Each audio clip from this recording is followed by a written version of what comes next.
Hey yo, what is up? British medium tanks are finally here, and I know a lot of you are also on the grind for these tanks, so I wanted to share with you my first impression. And I have free XP straight to the tier 6 Staghound. I couldn't be bothered playing with bots in tier 5, but anyway, here is my first game and I'm going to give you my initial reaction. I actually forgot this was a medium tank.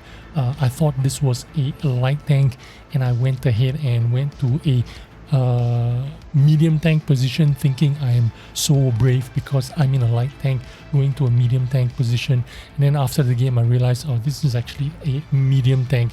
But anyway, here we are, knock down the tree, try and get into some camo position, and then try not to get spotted while I try to steal some shots. But anyway, my equipment that I'm running on here is actually the IRM. I'm running an IRM. I'm running experimental equipment, the fire control system, the green one, which is I don't know, a bit of a improving your aim time slightly, because this thing has got pretty slow aim time.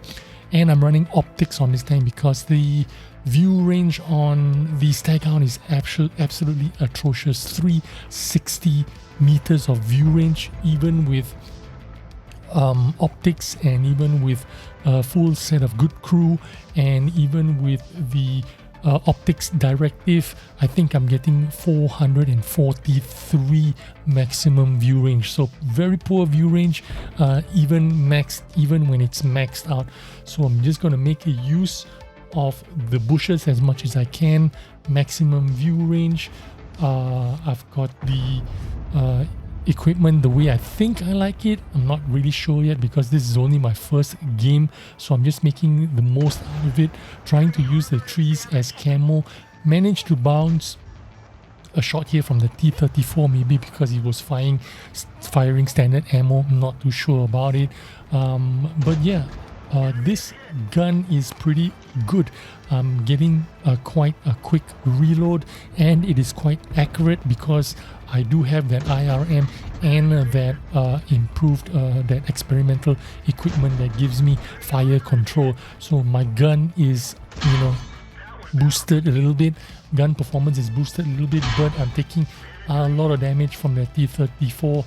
Apparently I was not disappeared, and then I got taken a shot by this KV-1S, and I'm thinking, how the hell is this KV-1S shooting at me when I was behind this building?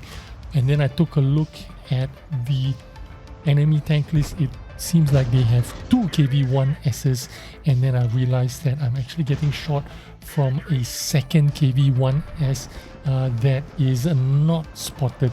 So that kind of upsetted me a little bit, but that's okay. Very lucky there to only take minimal damage from the enemy artillery. Now I've got to be careful about repositioning myself, trying to get into safety a little bit so that I don't get targeted by the artillery. I'm trying to try to be a little bit unpredictable, so I'm trying to get into a different position here, trying to find the low ground here, maybe get a sneaky shot if I'm able to, and escape from the artillery at the same time.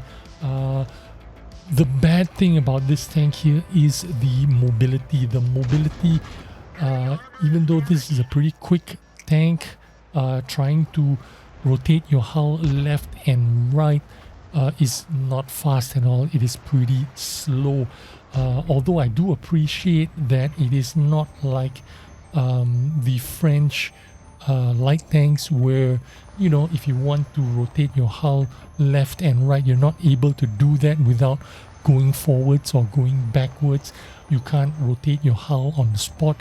With the British medium tank you can, but it is still very slow and very sluggish, not like tracked tanks where you can rotate on the basically pirouette on the spot very quickly and with a lot of agility. With the British medium wheel tanks you can't do that. The execution is on the sluggish side, pretty slow, pretty heavy, so you can't really wiggle your way out of trouble, try to get away out of trouble very quickly. So that is the unfortunate thing. With the gun, however, though, I don't really need vertical stabilization, don't need to run vertical stabilizers, because the moving dispersion on this tank is 0.14, which is pretty good, to be honest with you. So I'm pretty happy that I don't need to run any vertical stabilization, and I can run the experimental equipment improved fire control system that reduces my aim time a little bit. You know, instead of that 3 seconds, I can, you know, reduce that aim time from 2.11 seconds. I think I have it down to 1.7 or 1.6 seconds of aim time. So it helps with that snapshotting, because this is what I really want this tank for. Snapshot quickly, get into cover fast with my mobility going forward, and reverse pretty quickly, because, you know, it can do that. I can't really turn very quickly, but I can go forward and backwards and duck into cover fairly quickly.